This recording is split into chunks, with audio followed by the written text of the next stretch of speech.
In the old days, when animals still gathered around moonlit fires to share stories, Tortoise was known not for wisdom or kindness, but for a clever tongue and a hunger that never slept. Every creature in the village had a story about how Tortoise tricked someone out of food, favors, or shelter. His shell was smooth then, shiny, polished, and admired by all, but it hid a heart that wanted more, always more. One dry season, the land suffered from a terrible famine. Rivers shrank, grasses turned grey, and fruit trees sighed in despair. Yet Tortoise remained restless, wandering the land in search of anything his belly could claim. He heard rumors that the birds still held a secret feast in the sky, high above the reach of land animals. And when Tortoise heard the word feast, his mind began spinning even faster than his legs. One evening, Tortoise crept near a tall tree where the birds gathered to rehearse songs for a celebration. Their voices floated like honey in the air, each note promising abundance and joy. Beneath the branches, Tortoise's mouth watered as he heard them talk about roasted yams, sweet plantains, palm wine, honey cakes, and bubbling soups prepared by the sky people. Tortoise knew he had no wings, but he also knew something even more powerful: he could talk his way into anywhere. Slowly, he crawled forward, clearing his throat with false modesty. He congratulated the birds on their harmonies, praised their feathers, and bowed so low his shell touched the sand. It did not take long before the birds asked him what he wanted. And that was all the invitation he needed. "Oh friends," Tortoise began, smiling with exaggerated sorrow, "I hear you plan to attend a magnificent feast in the sky. But alas, I, your humble brother, have no wings to join you. My heart aches at the thought of missing such unity and joy." His voice trembled just enough to sound convincing, and several soft-hearted birds fluttered uncertainly. The birds whispered among themselves. They knew Tortoise's reputation, but they also believed in kindness. After much discussion, they agreed to help him, but only if he behaved with honesty and respect. Tortoise placed a hand dramatically on his chest, promising with all the sweetness he could muster. In truth, his belly, not his heart, guided every word that came from his mouth. One by one, the birds plucked small feathers and tied them to Tortoise's limbs with vines. When they finished, he resembled a patchwork creature, half bird, half trickster. But to their surprise, the feathers lifted him off the ground. Tortoise wobbled clumsily at first, laughing with glee as he rose higher than he had ever been in his life. Together they flew, rising through layers of clouds until they reached a grand gate carved from shimmering moonlight. The sky people welcomed them, offering plates tall as hills and bowls deep as wells. Tortoise's eyes bulged. His stomach rumbled loudly. Every scent, pepper stew, roasted groundnuts, steamed cassava, wrapped around him like a spell he could not resist. Before the eating began, the sky people asked each guest to give a name. This was tradition in the sky. Every visitor must be called by a special name during the feast. The birds announced cheerful names: Feather Singer, Sky Dancer, Cloud Rider. But Tortoise, ever plotting, stepped forward with pride.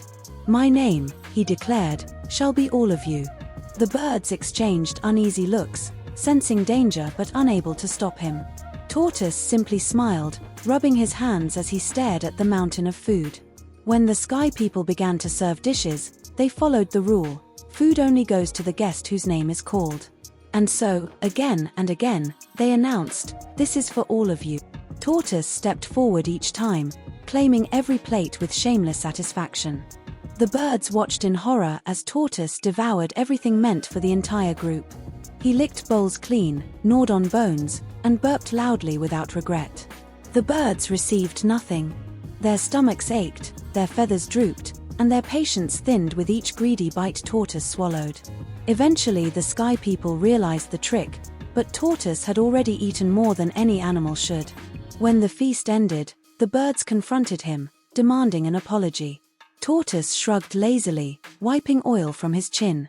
"My friends," he said, "you should have thought faster. It was the last straw." The birds vowed to teach him a lesson he would never forget. When it was time to fly home, the birds gathered in a tight circle. Softly, but with fierce determination, each plucked back the feathers they had given him. Tortoise cried out, begging them to reconsider, but the birds ignored him. In moments he stood featherless once again, heavy, earthbound, and trembling at the edge of the sky. Tortoise peered over the cloud's edge. The world below looked impossibly far. "Friends, please," he pleaded, "tell the ground to be soft when I land." The birds refused. Only one bird pitied him enough to help, but only slightly. She flew down ahead and asked the ground to gather something for him.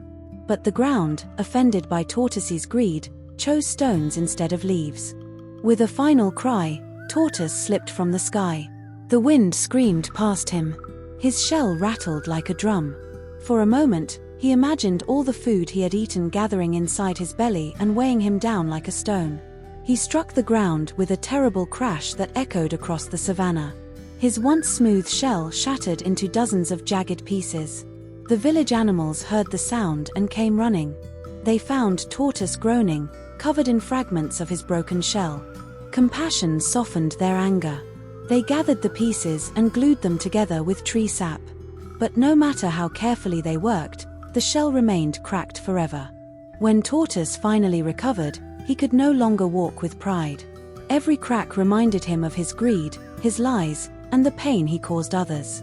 He avoided the birds for years, ashamed of the scars that wrapped around his back like a map of his mistakes. The forest animals told the story to their children, warning them never to let hunger for more destroy relationships.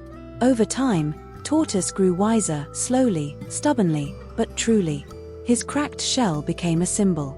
It told everyone who saw it, a greedy heart always breaks its own blessings. Parents shared the tale around fires, teaching their young ones to value honesty, gratitude, and respect over selfish gain. And so, whenever you see a tortoise today with a shell full of lines and ridges, remember this ancient tale.